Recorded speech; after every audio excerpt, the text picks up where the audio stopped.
Hi guys, welcome back to my YouTube channel. Ugadi పండుగ సందర్భంగా ఉగాది రోజు మనం ఇంట్లో చేసుకునే 4 రకాల ప్రసాదం రెసిపీస్ని మీకు చూపించబోతున్నాను. ఇంకా ఈ 4 రకాల ప్రసాదాలు ఎలా ప్రిపేర్ చేయాలో ఇప్పుడు చూసేద్దాము. మీరు కనుక నా ఛానల్ని సబ్స్క్రైబ్ చేసుకోకపోతే వెళ్ళి సబ్స్క్రైబ్ చేసుకోండి. ఫస్ట్ రెసిపీ భక్షాలు. ఒక బౌల్లో 1/2 కప్ శనగపప్పు తీసుకున్నాను. ఇందులో వాటర్ యాడ్ చేసి 3 to 4 టైమ్స్ నీట్గా వాష్ చేసుకోవాలి. మళ్ళీ వాటర్ని యాడ్ చేసి ఒక 1 అవర్ నానబెట్టుకోవాలి. ఇప్పుడు పిండిని కలుపుకుందాము. ఒక బౌల్ తీసుకొని 1 కప్ గోధుమ పిండిని తీసుకున్నాను. దీంట్లో 2 స్పూన్స్ నెయ్యిని కూడా యాడ్ చేసి పిండిలో కలిసేలాగా కలుపుకోవాలి. కొంచెం కొంచెంగా వాటర్ని యాడ్ చేస్తూ మెత్తగా కలుపుకోవాలి. మధ్య మధ్యలో నెయ్యిని కూడా యాడ్ చేస్తూ ఉండండి. నెయ్యి వేయడం వల్ల భక్షాలు చాలా సాఫ్ట్గా ఇంకా టేస్టీగా కూడా వస్తాయి. కొంచెం కొంచెంగా వాటర్ని పోస్తూ చపాతీ ముద్దలాగా కలుపుకోవాలి.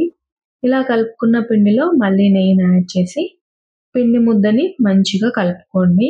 దీన్ని ఒక 1 అవర్ మూత పెట్టి పక్కన పెట్టుకోండి. ఇప్పుడు కుక్కర్ తీసుకొని 1 అవర్ నానబెట్టుకున్న శనగపప్పుని వేసి 1/2 కప్ వాటర్ని పోసుకోవాలి. అలాగే కాస్త పసుపు ఇంకా ఆయిల్ని కూడా వేసి మూత పెట్టి 4 to 5 విజిల్స్ రానివ్వండి. ప్రెషర్ మొత్తం పోయాక మూత తీసి కుక్ అయిందో లేదో చెక్ చేసుకోండి. పప్పు మెత్తగా ఉడికిపోయింది. దీంట్లో కాస్త వాటర్ ఉంటే స్టవ్ పైన మూత పెట్టకుండా ఒక 2 మినిట్స్ పెట్టాను. అందులో ఉన్న వాటర్ అంతా పోయి ఇలా అయింది. దీన్ని ఒక స్మాషర్ హెల్ప్తో మెత్తగా అదుముకోవాలి. ఈ పప్పులో అస్సలు వాటర్ ఉండకూడదు. బాయిల్ చేశాక ఎక్కువ వాటర్ ఉన్నాయనిపిస్తే స్ట్రెయినర్ హెల్ప్తో స్ట్రెయిన్ చేసుకోండి. ఇలా మెత్తగా అయ్యాక ఒక ప్యాన్లోకి తీసుకోండి. ఈ ప్యాన్ని స్టవ్ పైన పెట్టుకొని ఇప్పుడు దీంట్లో బెల్లంని వేస్తున్నాను. ఏ కప్తో అయితే పప్పు తీసుకున్నానో అదే కప్తో కొంచెం తక్కువ బెల్లంని తీసుకున్నాను. బెల్లం ఇంకా పప్పు మొత్తం కలిసేలాగా కలుపుతూ ఉండండి. పూర్ణం ఇలా దగ్గర పడాలి. ఇప్పుడు దీంట్లో ఇలాచీ పౌడర్ ఇంకా నెయ్యిని కూడా వేసి అంతా కలిసేలాగా మంచిగా కలుపుకొని స్టవ్ ఆఫ్ చేసేయండి. దీన్ని కాస్త చల్లారనివ్వండి. పూర్ణం పిండి కాస్త చల్లారిపోయింది. ఇప్పుడు చేతికి ఆయిల్ కానీ నెయ్యిని కానీ అప్లై చేసుకొని కొంచెం కొంచెంగా పిండిని తీసుకొని రౌండ్గా లడ్డూల్లాగా చేసుకోండి. మీకు నచ్చిన సైజులో మీరు లడ్డూలు చేసుకోవచ్చు. ఇలానే మిగిలిన పూర్ణం అంతటిని లడ్డూల్లాగా చేసి పక్కన పెట్టుకోండి. గోధుమ పిండిని కలిపి పక్కన పెట్టుకున్నాం కదా, కొంచెం పిండిని తీసుకొని వీడియోలో చూపించిన విధంగా చేసుకోవాలి. పూర్ణం ముద్ద ఏ సైజులో ఉందో పిండి ముద్దను కూడా అదే సైజులో తీసుకోవాలి. అప్పుడే భక్షలు పర్ఫెక్ట్గా వస్తాయి. దీంట్లో పూర్ణం ముద్దను పెట్టి నిదానంగా క్లోజ్ చేసేయండి. ఇప్పుడు దీన్ని చపాతీ చేస్తాం కదా, అలా కొంచెం కొంచెంగా పిండిని చల్లుకుంటూ నిదానంగా రౌండ్గా చేసుకోవాలి. ఇలా చేసిన ఈ భక్షాలని స్టవ్ పైన పెట్టుకున్న తవా పైన వేసి 2 సైడ్స్ మంచిగా కాల్చుకోవాలి. భక్షాలు చేయడానికి చాలా మెంబర్స్ మైదాని యూస్ చేస్తూ ఉంటారు. ఒకసారి నేను చెప్పినట్టుగా గోధుమ పిండితో ట్రై చేయండి, చాలా బాగా వస్తాయి. 2 సైడ్స్ నెయ్యిని అప్లై చేసి కాల్చుకోండి. దీన్ని ఒక ప్లేట్లోకి తీసుకోండి. ఇలానే మిగిలిన భక్షాలన్నింటినీ కాల్చుకోవాలి. వేడి వేడి భక్షాలు రెడీ అయిపోయాయి. చూడండి ఎంత సాఫ్ట్గా వచ్చాయో. లోపల పూర్ణం కూడా మంచిగా స్ప్రెడ్ అయింది. టేస్ట్ కూడా బాగుంది. ఇంకా రెండవ రెసిపీ మ్యాంగో పులిహోర. ఇక్కడ నేను ఒక మ్యాంగో తీసుకున్నాను. మ్యాంగోని నీట్గా కడిగి తీసుకోవాలి. పైన ఉన్న తోల్ని తీసేసి ఒక గ్రేటర్ హెల్ప్తో మ్యాంగో మొత్తాన్ని గ్రేట్ చేసుకోవాలి. చూడండి ఈ విధంగా మ్యాంగో మొత్తాన్ని తురుముకోవాలి. దీన్ని ఒక ప్లేట్లోకి తీసుకొని పక్కన పెట్టుకోండి. ఇప్పుడు స్టవ్ ఆన్ చేసి గిన్నె పెట్టుకోండి. ఆయిల్ని యాడ్ చేయాలి. ఆయిల్ హీట్ అయ్యాక పల్లీలు వేసుకోవాలి. పల్లీలు చిటపట అనేంత వరకు ఫ్రై చేసుకోవాలి. ఇప్పుడు దీంట్లో జీలకర్ర, ఆవాలు, శనగపప్పు వేసుకోవాలి. వీటన్నింటినీ కాస్త ఫ్రై చేసుకోవాలి. స్టవ్ ఫ్లేమ్ లోలో ఉంచుకోండి, లేదంటే పోపు మాడిపోతుంది. ఇప్పుడు దీంట్లో 4 పచ్చిమిర్చి సన్నగా పొడవుగా కట్ చేసి వేసుకోండి. పచ్చిమిర్చిని మంచిగా ఫ్రై చేసుకోవాలి. పచ్చిమిర్చి వేయడం వల్ల పులిహోర టేస్ట్ చాలా బాగుంటుంది. ఇప్పుడు కాస్త కరివేపాకును కూడా వేసుకొని ఒకసారి కలుపుకోండి. దీంట్లో తురుముకున్న మ్యాంగో మొత్తాన్ని వేసుకొని అంతా కలిసేలాగా కలుపుకోండి.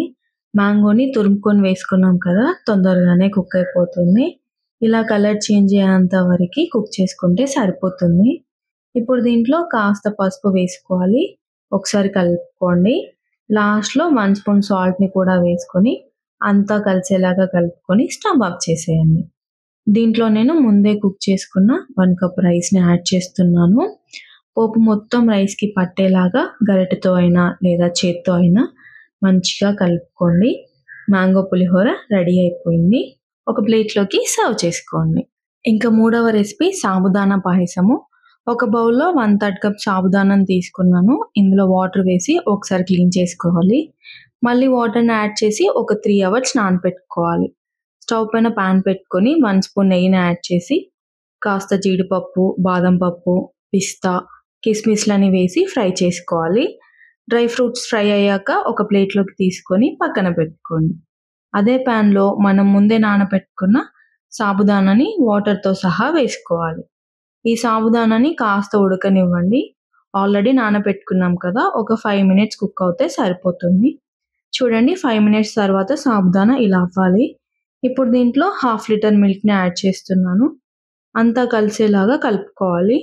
మిల్క్ 2 సార్లు పొంగు వచ్చి దగ్గర పడితే సరిపోతుంది. అంతవరకు బాయిల్ చేయాలి. మిల్క్ మంచిగా బాయిల్ అయ్యి కాస్త దగ్గర పడిపోయింది. ఇప్పుడు దీంట్లో కాస్త ఇలాచీ పౌడర్‌ని వేసుకోవాలి. ఇలాచీ పౌడర్ మిల్క్‌లో కలిసేలాగా మంచిగా కలుపుకొని స్టవ్ ఆఫ్ చేసేయండి. పాలు కాస్త చల్లారాక బెల్లంని యాడ్ చేసుకోవాలి. పాలు కాస్త చల్లారిపోయాయి. ఇప్పుడు దీంట్లో 4 స్పూన్స్ బెల్లం, అలాగే ఫ్రై చేసుకున్న డ్రై ఫ్రూట్స్‌ని వేసుకోవాలి. వేడి మీద ఉన్నప్పుడు బెల్లం వేసుకుంటే పాలు విరిగిపోతాయి. అందుకే కాస్త చల్లారాక వేస్తున్నాను. సాబుదానా పాయసం రెడీ అయిపోయింది. ఒక బౌల్‌లోకి సర్వ్ చేసుకోండి. ఇంకా 4వ రెసిపీ మసాలా వడ.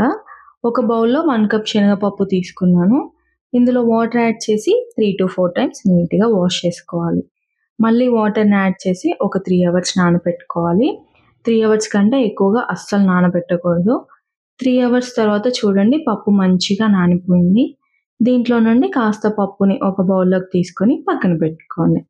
ఇప్పుడు ఒక మిక్సీ జార్ తీసుకొని పప్పుని జార్‌లో వేసి మెత్తని పేస్ట్ లాగా చేసుకోవాలి. పప్పుని వితౌట్ వాటర్ తీసుకోండి. మీరు వాటర్‌తో సహా యాడ్ చేశారు అంటే మసాలా వడలు సరిగ్గా రావు. అందుకే వాటర్ అంతా వంపేసి ఓన్లీ పప్పుని మాత్రమే మిక్సీ పట్టుకోండి. ఈ విధంగా మెత్తని పేస్ట్ లాగా మిక్సీ పట్టుకోవాలి.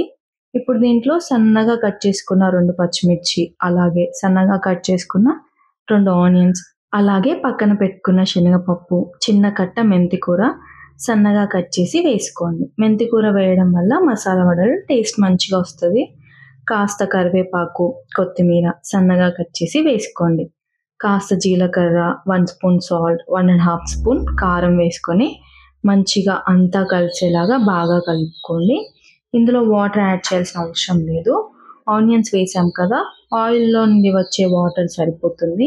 ఇలా కలుపుకున్న పిండిని కొంచెం కొంచెంగా చేతితో రౌండ్‌గా చేసుకోవాలి. ఇలా చేయడం రాదు అనుకుంటే ఒక కవర్‌కి ఆయిల్‌ని అప్లై చేసి పిండిని రౌండ్‌గా చేసుకొని ఆయిల్‌లో డీప్ ఫ్రై చేసుకోవచ్చు. ఇప్పుడు స్టవ్ ఆన్ చేసి డీప్ ఫ్రైకి సరిపడా ఆయిల్‌ని హీట్ చేసుకోండి. ఆయిల్ వేడయ్యాక ఒక్కొక్కటిగా వడల్ని ఆయిల్‌లో వేసుకోండి. నిదానంగా వేసుకోవాలి. Stove flame medium to high adjust చేసుకుంటూ ఈ మసాలా వడల్ని 2 సైడ్స్ మంచిగా కాల్చుకోండి. ఒకవైపు ఫ్రై అయిపోయాయి. టర్న్ చేసి ఇంకో వైపు కాల్చుకోండి. ఇలా మంచి కలర్ వచ్చాక ఒక ప్లేట్‌లోకి తీసుకోండి. వేడి వేడి మసాలా వడలు రెడీ అయిపోయాయి. నేను చెప్పిన విధంగా ఈ 4 ప్రసాదం రెసిపీస్‌ని ఈ ఉగాదికి ట్రై చేయండి. ఇది ఈరోజు రెసిపీ. ఐ హోప్ మీ అందరికీ ఈ వీడియో నచ్చింది అనుకుంటున్నాను. నెక్స్ట్ వీడియోతో మళ్ళీ కలుద్దాం. Thank you for watching. Please like, share, subscribe.